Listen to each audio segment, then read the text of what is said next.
They came at dawn, the sky screamed. Commander Elias Vorn stood at the observation deck of Relay Station K-7, hands clenched behind his back as Earth burned. The planet filled the viewport, brilliant, blue, defiant, and then it began to die. Columns of ultraviolet plasma lanced down through the clouds, carving through the atmosphere like surgical blades. From orbit, it looked like a silent light show. But Elias could hear it in his mind, every scream, every collapse, every child who wouldn't wake up tomorrow. Behind him, technicians scrambled in hushed panic. A chorus of alerts rang out across the command platform: loss of uplinks, orbital defense systems disabled, surface cities dark. He didn't move.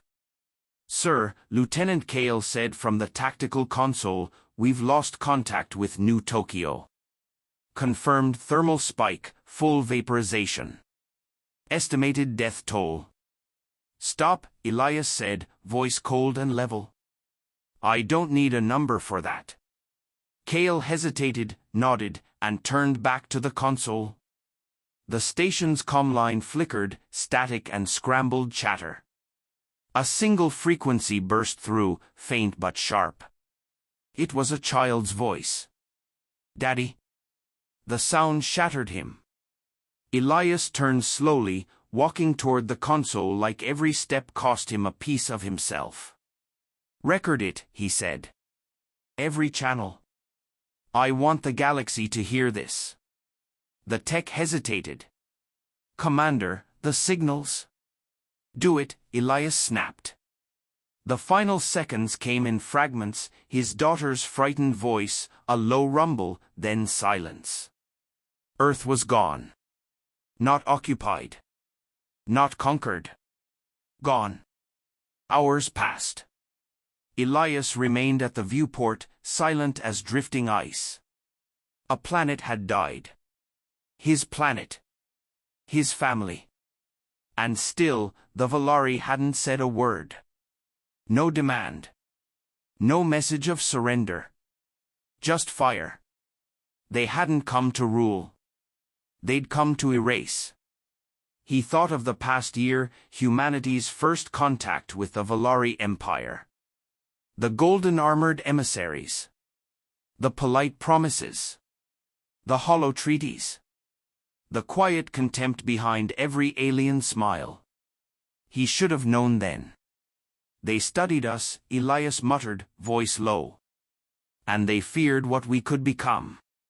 Kale approached, hesitating at his side. "Orders, sir." Elias turned.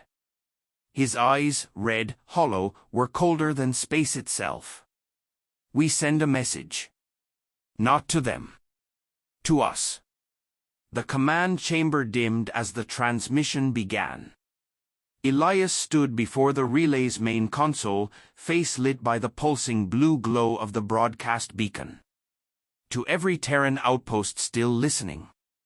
"This is Commander Elias Vorn. Earth is gone.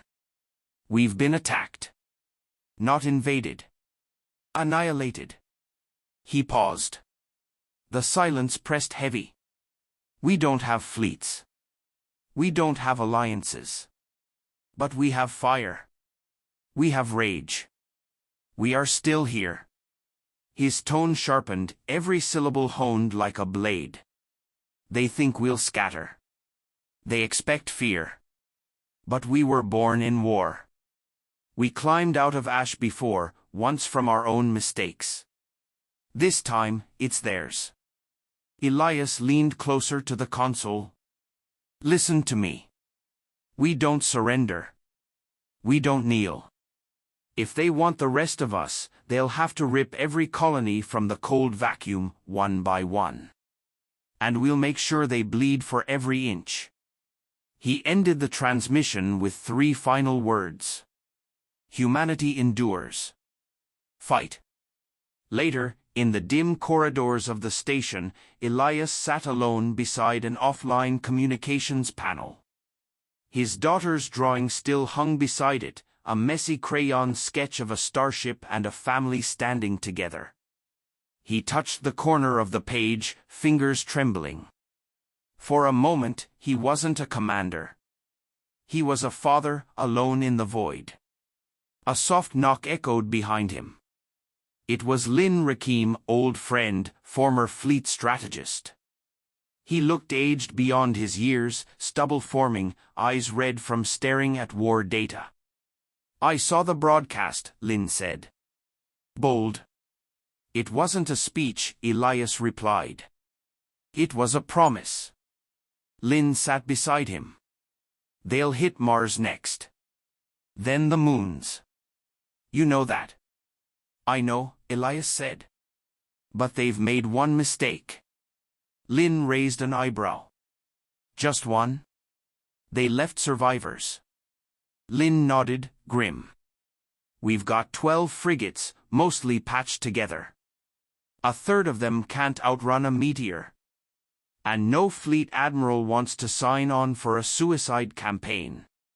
"They won't have to," Elias said. He stood slowly, eyes hardened. "We won't fight like they expect. No ranks. No declarations. We go dark. Hit hard. Spread fear. Let the Valari look into the shadows and wonder which human is out there, waiting." Lin smiled faintly. "Terror tactics? You planning to become the monster they think we are?" Elias didn't answer at first. Then he said, quietly, "They showed us what mercy looks like in their empire." He looked back through the viewport, toward the dim smear of Earth's ashes. "Now they'll learn what vengeance looks like from ours." The Martian sky was the color of dried blood, dust dancing through the air like restless spirits. Commander Elias Vorn stepped out of the drop shuttle, boots crunching on red rock, and stared up at Olympus Base, a fortified crater city carved into the planet's largest extinct volcano. The last official Terran military stronghold. It felt more like a tomb. Inside, the hallways buzzed with low power and lower morale. Soldiers without orders. Civilians without direction. Families pretending Earth hadn't died. The war hadn't reached Mars yet, but the silence of Earth was louder than any cannon fire. Elias strode toward the War Council chamber, flanked by Lin Rakim and Dr. Nyla Rao. Lin looked haggard, coat frayed, beard untrimmed. Nyla was the opposite, sharp uniform, sharper eyes, her data tablet never leaving her grip. "We've got less than a fleet," Lin muttered. "And even that's generous." "We'll make do," Elias replied. "You always say that. One day, someone's going to call your bluff." Elias didn't break stride. "Then I'll bury them with it." The chamber lights flickered as 5 colony governors appeared via holoprojector, flickering, glitchy ghosts of the outer systems. Behind Elias stood a half-circle of surviving Terran military officers. The air was stale with tension. Governor Halleck of Titan leaned forward first, his tone bitter. "Why even bother with this meeting? We can't win. You saw what they did to Earth." Elias didn't blink. "And what happens if we do nothing? Hope Mars is less flammable." "We could negotiate," Governor Way of Europa said. "Send a delegation. Show submission. If we're quiet enough." Elias raised a hand. "They didn't talk to Earth. They turned it into glass." Silence. Then Governor Caro of Proxima Colony crossed his arms. "What do you propose?" "We're scattered. Underpowered. Outgunned. You want us to march into a suicide war?" "No," Elias said. "I want us to stop thinking like a government." Caro scoffed. "You've lost your mind." "No," Elias snapped. "I've lost my home. My daughter. My people. And so have you." He stepped into the center of the room, voice low, controlled. They expect protocol. Hierarchy. Ships lined up like toys waiting to be knocked over. But humans didn't survive Earth by playing fair. We survived by being vicious, unpredictable, and refusing to die quietly. He paused. We don't need to match them ship for ship. We need to break their rhythm. Hit their supply lines. Hijack their communications. Make them afraid to blink. Lin spoke next, arms crossed. We've identified a key opportunity. Velari convoys move through the Proxima Gate every 6 days. Minimal escort. Heavy logistics. If we strike there. Governor Kero interrupted. With what? Dusty cruisers and angry speeches? Nyla finally spoke. With what we've got. We retrofit, we code, we hijack. Half our fleet was built to mine asteroids. The other half?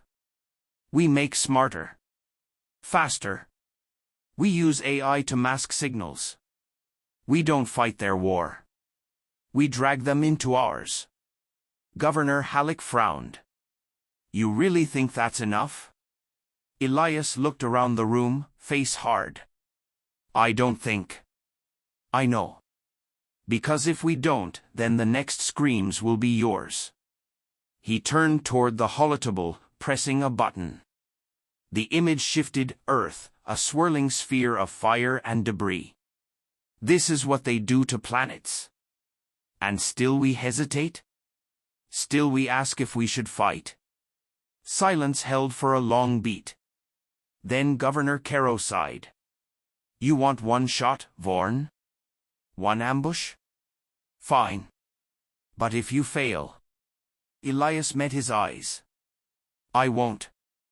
After the meeting, Elias leaned against a rail outside the chamber, staring down at the crater base. Rusted ships were being refitted. Engineers scrambled beneath flickering floodlights.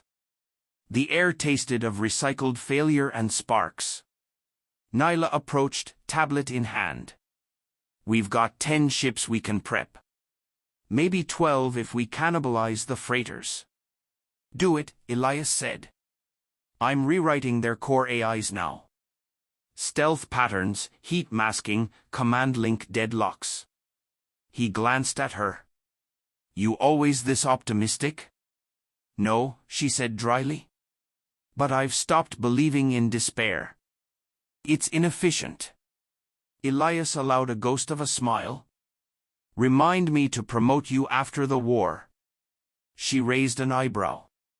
If there's anyone left to do the promoting. Later that night, Elias stood on the Martian ridge above Olympus base, alone beneath the stars. The red wind howled. He could almost hear Earth's oceans in the silence, the last fragments of memory scratching behind his eyes. A small holopad flickered to life in his hand. A family photo. His wife and daughter, smiling, frozen in time. He didn't speak. Didn't cry.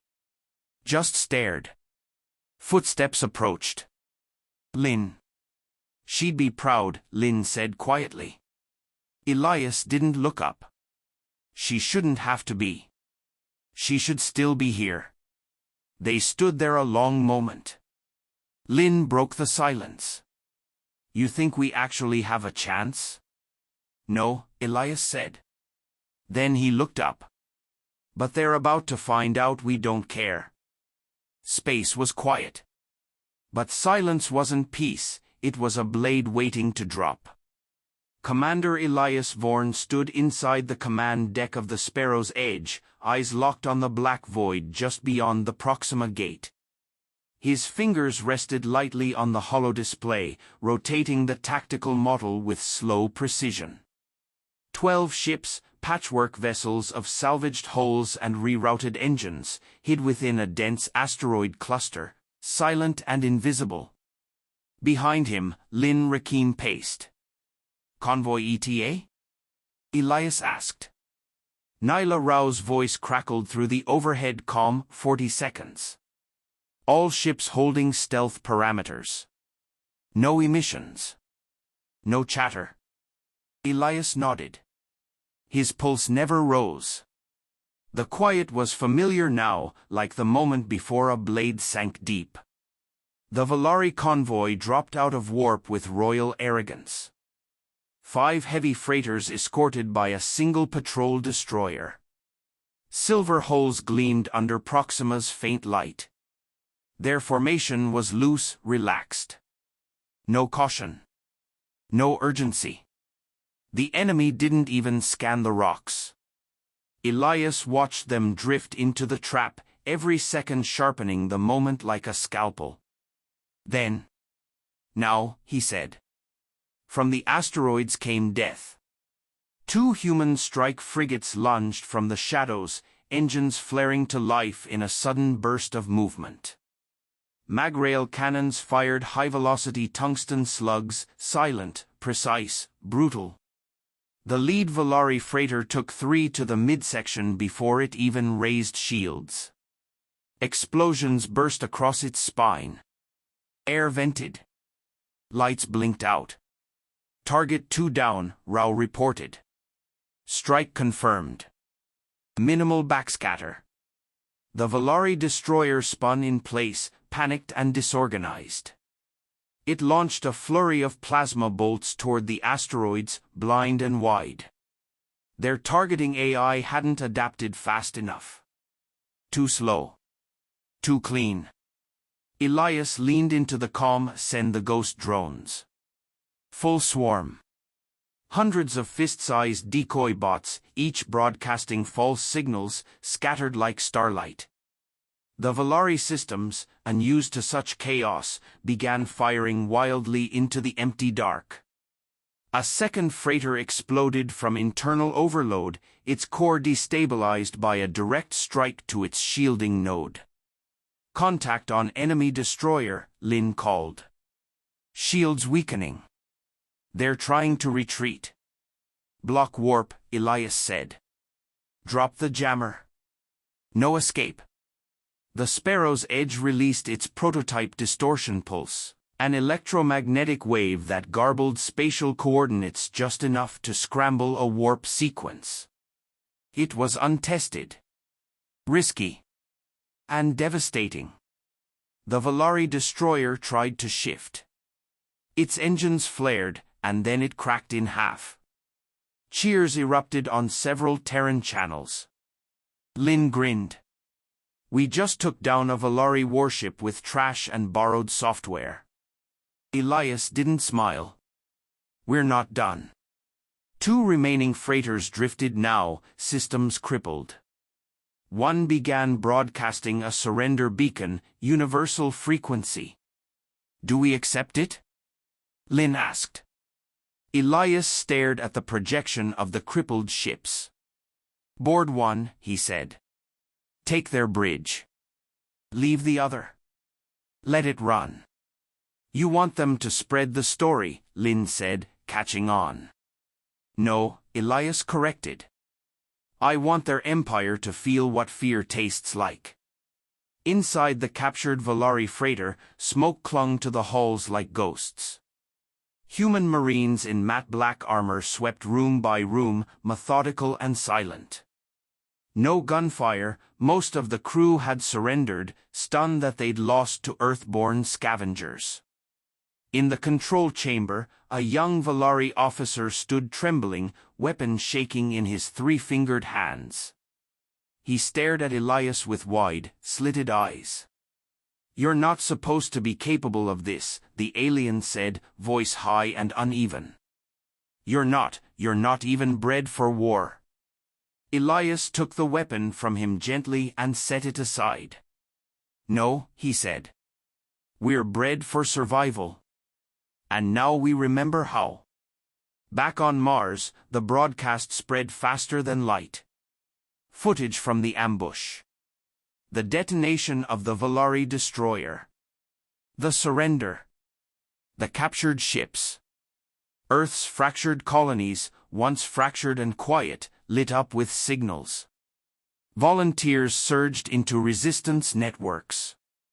Engineers reactivated dormant fleet yards. Hackers took down Velari surveillance nodes in occupied sectors. Nyla stood at a console, reviewing real-time data from 6 colonies. "You've started a chain reaction," she said. "Recruitment just tripled. Outer moons are declaring independence. Velari command nodes are overloaded with incident reports." Lin raised a brow. "Think they're taking us seriously now?" Elias folded his arms. "They won't admit it. Not yet. But they felt it." He tapped the image of the Velari warship's burning husk. "That was the moment we stopped being prey."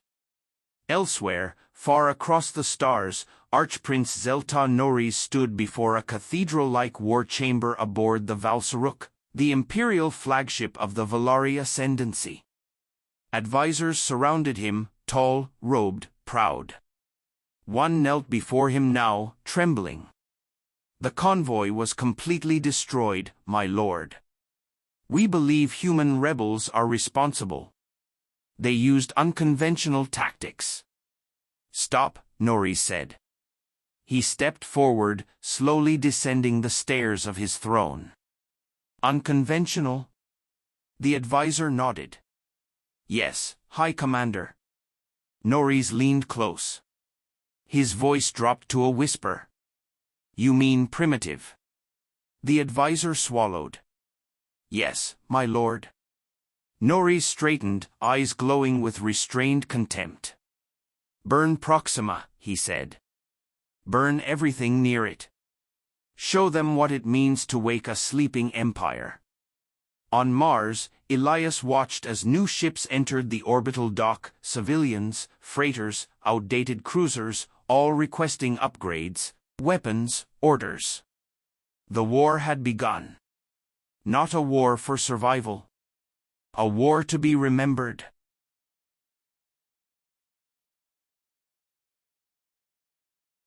The smoke hadn't even cleared from the ruins of Proxima Station when the Velari response arrived. They came not as soldiers but as executioners. 2 Dread-class warships. 30 escort craft. A wave of plasma fire rained down on Saturn's Titan outpost, home to 48,000 civilians and 0 weapon systems. The colony didn't resist. It couldn't. There was no warning, no chance. Titan vanished beneath a cloud of irradiated flame. The attack lasted 6 minutes. When the news reached Mars, Elias didn't speak. He stood in Olympus Command Center, jaw clenched, fists trembling at his sides. Behind him, the holographic image of Titan's destruction flickered in endless loop, structures melting, people running, then silence. No survivors. No messages. No pretense of military value. Just punishment. Lin approached slowly. They wanted to make an example. Elias didn't move. They did. He turned, face unreadable. "Now we will." A day later, Olympus base overflowed. The uprising had spread like fire across the colonies. What was once a loose scatter of frightened survivors had become something more, resistance cells unifying, war factories revived, dead systems reactivated. Even fringe settlements, ones that had rejected Earth's authority before, sent ships. Humans weren't united by politics anymore. They were united by rage. In a hangar filled with engineers and old war hulls, Nyla crouched beside a drone chassis, adjusting its power core. A young technician looked on. "These things weren't built for combat," he said. "They're miners." "They are now," Nyla replied, tightening a bolt. "We've rewritten the guidance software, rewired the power distribution, and fitted the shells with micro-explosives. Smart enough to track a moving cruiser, dumb enough to follow a flare if needed." The technician nodded, quiet admiration in his expression. "Scary." Nyla glanced up, a faint smile on her face. Not yet. But we're getting there. In the war room, Elias stared at the next map, Alpha Centauri. Human population, over 1.3 million. Light defenses. A prime Valari target. We can't defend that many people, Lin said. We don't have the ships. And it's too far to evacuate. Elias exhaled through his nose. Then we don't defend it like a fortress. Lin looked up. You mean? We bait them. Let them come. Then close the jaws. Nyla entered, wiping her hands on a grease-stained cloth. If we time it right, we can deploy the drones inside Centauri's debris field. Turn the whole region into a trap grid. But we'll need a command relay and proximity control. Elias didn't hesitate. I'll lead the operation. Lin frowned. You're too valuable to risk. That's exactly why I have to go. This isn't about a single battle, it's about showing them we're not afraid to bleed. I want them to look at Centauri and wonder what else we're willing to burn. Nyla nodded slowly. I'll prep the swarm. We'll have one shot. Elias glanced between them both. Then let's make it count. That night, in his quarters, Elias sat alone again, same holopad, same family photo. But something in his posture had changed. No longer hunched in grief. Just still. The door hissed open. Nyla stepped inside, carrying a tablet and a bottle of dark, bitter Martian whiskey. No updates, she said, setting the tablet down. No new threats. Just silence. Feels fake, Elias muttered. She poured 2 glasses. That's war. Loud, then quiet, then loud again. He took the drink, let it sit in his hand. Do you think we're becoming what they are? She tilted her head. You mean brutal? Merciless. I mean monsters. Nyla stared at the glass. They erased a city full of children. That line crossed itself. Elias looked at her. So we burn their cities? We don't burn civilians, she said calmly. We burn empires. There's a difference. He nodded once. Then, quietly, not always. Elsewhere in the galaxy, aboard the Valsuruk, Archprince Xel'Tar Norris sat atop a throne of woven starlight and bone.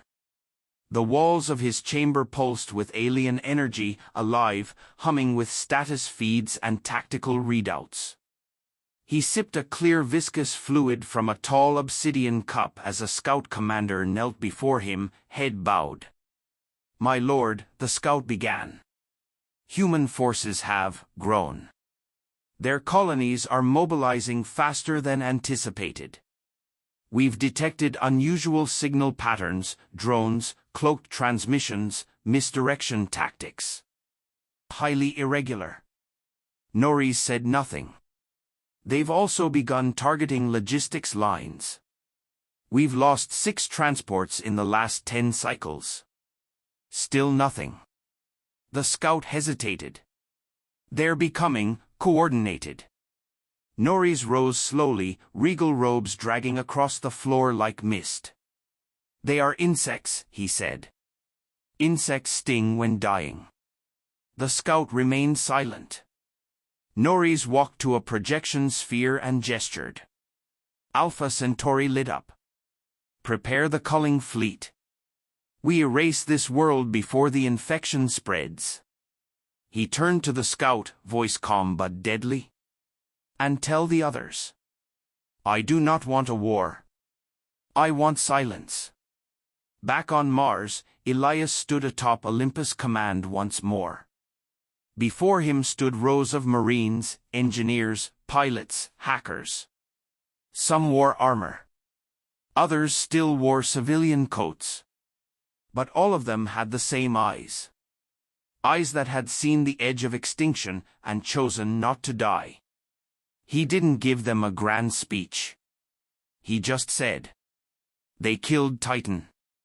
Silence. "They're coming for Centauri." A pause. "And when they get there, we'll be waiting."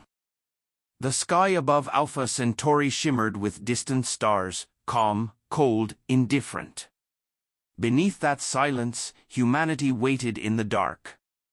Elias stood aboard the Aegis Revenant, flanked by tactical screens, his uniform sealed, visor down. Outside the forward viewport, the colony spun slowly beneath them. Peaceful. Unaware. "Status?" he asked.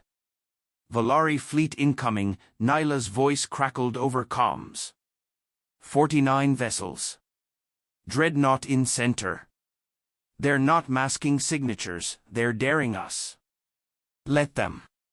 Lynn's voice cut in. "Drone grid is deployed. Charge parameters active. Detonation thresholds armed. Ready on your mark."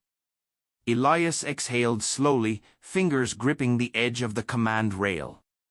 "All ships, dark mode. Radio silence. Hold positions. No one fires until I say." In orbit, the Velari war fleet approached like a tidal wave of midnight steel and bioglass. Their formation was precise, almost ceremonial. Dreadnought Valsaruk sat at the vanguard, engines glowing with pale ultraviolet light. Inside the Velari command core, Archprince Xel'Tar Noris stood surrounded by flowing streams of holographic data. His features were serene. Confident. "Scan for resistance," he ordered. "Any signs of organized defense?" "None, my lord." "Human fleet is silent." "Colony scans passive." "No planetary shields detected." He nodded once. "Begin cleansing sequence." In the cold vacuum beyond the colony's orbit, thousands of objects floated in silence. Mining drones reprogrammed into autonomous bombs.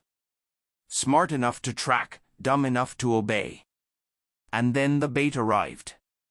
A decoy ship, unarmed, broadcasting civilian distress calls, darted past the Velari vanguard. It moved erratically, mimicking panic. The Velari escort ships pursued. The drones activated. The first explosion split the dark like lightning. The pursuing Velari vessels vanished in a cascade of concussive fire. The surrounding drones followed, triggering a chain reaction of blasts that tore through the rear flank of the formation. On the Aegis Revenant, alarms blinked. "They bit," Nyla said. "Backline down." Confirming 7 ships destroyed. 2 disabled. Multiple shockwave impacts across fleet. "Move the hammer," Elias ordered. Out of the asteroid shadows, 4 human corvettes burst forward, fast, agile, retrofitted with railgun batteries and flak dispersers. "Target the escorts. Disrupt formation." Herd them toward the grid. The human ships struck like wolves, weaving between shockwaves, firing precision blasts. Velari formations fractured. The dreadnought hesitated. Noris narrowed his eyes. "Primitive tactics," he murmured. "But clever. Should we withdraw?" He didn't answer. Then, almost calmly, "No. Bring them down." In orbit, the battle became chaos. The Aegis Revenant unleashed its full armament. Railguns shrieked, slicing through vacuum. EMP mines drifted, detonating on proximity. The Velari, unaccustomed to asymmetrical warfare, began to falter. Lynn's voice came through the comms. "Elias, the grid's holding, but we're burning through charges fast." "They're adapting. Drones won't hold forever." "Then we won't either," Elias replied. "Send the second wave." Cargo pods burst open, dozens of humanoid drone fighters, salvaged, armed, and reprogrammed, poured into the fray. And among them, Elias's personal squad. The Revenants. He led them himself. They launched into 0G. Elias felt the weightlessness wrap around him, the chill of space seeping into the edges of his suit. Targets lit up his HUD. One after another. Revenants pushed to the dreadnought. We clip the head, the body dies. Explosions lit the sky around him as he flew. Velari interceptors swarmed, but the Revenants moved like ghosts, darting past defenses, guided by grit, hate, and instinct. At the center of it all, the Valsaruk loomed. Inside the dreadnought, Norris watched as human forces drew closer. Primitive fools, he spat. They throw themselves at gods. His bridge officers began to hesitate. Something had shifted. Why do they keep coming? One asked. Norris turned slowly, eyes cold. Because we allowed them to believe they could win. He raised his command scepter. Fire the planetary cleansing beam. Show them hope is an illusion. The dreadnought's underside split open. Energy gathered at its core, enough to crack continents. But before it could fire, something struck the ventral power conduit. Elias, riding a burning debris chunk, planted an explosive charge directly into the ship's main coil. The beam died. Now! Elias shouted. Across the grid, Lin detonated the remaining drones in synchronized waves. The explosion shattered the dreadnought's outer armor. Nyla's voice came through, "You've got one shot at the core." Elias flew through fire, his armor burning, systems failing. He reached the breach, a molten chamber of pulsing energy. The core glowed like a star. He pulled the last fusion warhead from his harness. Set timer, 20 seconds. He looked around, at the design, the alien perfection, the arrogant geometry. "This is for Titan," he whispered. He launched the warhead, turned, and ejected. Behind him, the dreadnought bloomed into flame. Not an explosion. An obliteration. The core imploded, then reversed, shredding the ship from within. The shockwave hit him like a sledgehammer. His systems went dark. Then silence. He woke up in a med bay. Blinking lights. IVs. Nyla asleep in a chair nearby. He turned slightly. Pain flooded his spine. Lin appeared beside him, grinning. "You lived." "How many?" he croaked. "3 ships escaped," Lin said. "The rest are gone." Elias tried to speak, failed. Nyla stirred. She leaned in, gently touched his shoulder. "You won, Commander." He shook his head. "No. We survived." In the days that followed, no more Velari fleets arrived. Norris was dead. The survivors of Alpha Centauri buried their dead and rebuilt. Across the systems, colonies began to fortify, not just with weapons, but with purpose. Humanity had lost Earth. Lost billions. But they had proven something in blood and fire. They were not prey. They were not weak. They were not afraid. A message was broadcast into deep space from Olympus Command, short, encrypted, sent in every direction. To all civilizations watching. We don't seek war. But if you come for us, know this. Humanity remembers. Humanity learns. And when we rise together.